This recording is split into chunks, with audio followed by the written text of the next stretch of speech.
আসসালামু আলাইকুম সবাইকে। আগামীকাল বহুল আলোচিত এএফসি এশিয়ান কাপ কোয়ালিফায়ারের থার্ড রাউন্ডের ম্যাচে মুখোমুখি হতে যাচ্ছে বাংলাদেশ বনাম স্বাগতিক ভারত। শিলংয়ের জওহরলাল নেহরু স্টেডিয়ামে ম্যাচটি শুরু হবে বাংলাদেশ সময় সন্ধ্যা 7:30টায়। ম্যাচের বেশ কয়েকদিন আগে থেকেই ফাহমিদুল ইস্যু নিয়ে ভালোই জলঘোলা হয়েছিল দেশের ফুটবলে। এছাড়া ভারতে পা রাখার পর থেকে অনুশীলন মাঠ নিয়ে অসন্তোষ, মাঠ পাওয়া নিয়ে গলদঘর্ম হতে হওয়া ও শিলংয়ের বৈরী আবহাওয়া ইত্যাদি নানা প্রতিবন্ধকতার মধ্য দিয়ে যেতে হয়েছে বাংলাদেশ দলকে।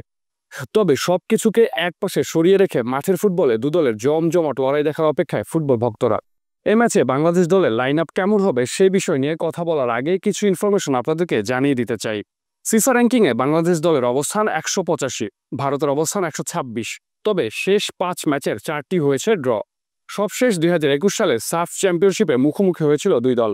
সেই ম্যাচটি 1-1 গোল সমতায় শেষ হয়। নিজেদের হোম ম্যাচ হওয়ায় পরিষ্কারভাবেই ম্যাচে ফেভারিট হিসেবে মাঠে নামবে ভারত। তবে বাংলাদেশ দল যে ছেড়ে কথা বলবে না সেটি বলেই দেওয়া যায়। আসুন দেখি ভারতের বিপক্ষে ম্যাচে কেমন হতে পারে বাংলাদেশের স্টার্টিং লাইন আপ। কোচ হাবিয়ার কামরার অধীনে সাম্প্রতিক সময়ে 4-4-2 ডায়মন্ড শেপে খেলতে দেখা গেছে বাংলাদেশ দলকে। তাই ভারতের বিপক্ষে ম্যাচে একই পরিকল্পনা নিয়ে মাঠে নামতে পারে বাংলাদেশ। গোলপোস্টের নিচে থাকছেন মিতুল মার্মা। চলতি মৌসুমে লিগে দুর্দান্ত ফর্মে রয়েছেন এই ফুটবলার। লিগে সর্বশেষ 8 ম্যাচের 6টিতে রেখেছেন ক্লিনশিট। এই ম্যাচকে সামনে রেখে অবসর ভেঙে ফিরে এসেছেন ভারতীয় তারকা সুনীল ছেত্রী।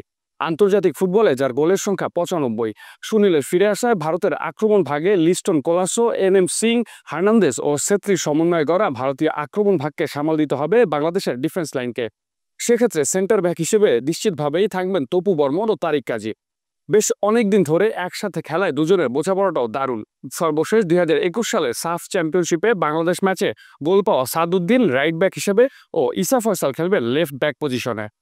এখন সবচেয়ে গুরুত্বপূর্ণ প্রশ্ন, হামজা কোথায় খেলবেন? বাংলাদেশ যদি বরাবরের মতো মিডফিল্ডে একটা ডায়মন্ড শেপে খেলে সেক্ষেত্রে হামজাকে দেখা যেতে পারে সেন্টার ডিফেন্সিভ মিডফিল্ড রোলে, এবং সেখান থেকে ডিপ লাইন প্লেমেকিং এর মাধ্যমে হামজা চাইবেন খেলাটিকে ডিকটেট করতে। ভারতের অ্যাটাক লাইনের সামনে ফার্স্ট লাইন ডিফেন্স হিসেবে কাজ করার পাশাপাশি আক্রমণ বিল্ড আপেও রাখবেন গুরুত্বপূর্ণ ভূমিকা। তাই হামজাই হতে যাচ্ছেন কাবরেরার তুরুপের তাস। জামাল ভুঁইয়া দীর্ঘদিন খেলার বাইরে রয়েছেন। সো রাইট মিডফিল্ড পজিশনটায় খেলতে পারেন জামাল ভুঁইয়া অথবা মুজিবুর রহমান জনি, এ দুজনে যে কোনো একজন। মিডফিল্ডে বাকি পজিশনগুলোয় হৃদয়, কাজেম শাহ, সোহেল রানা সহ বেশ কিছু অপশন রয়েছে। সেন্টার অ্যাটাকিং মিডফিল্ডে থাকছেন শেখ মোরসালিন এবং তিনিই হবেন বাংলাদেশ দলের ক্রিয়েটিভ হাব।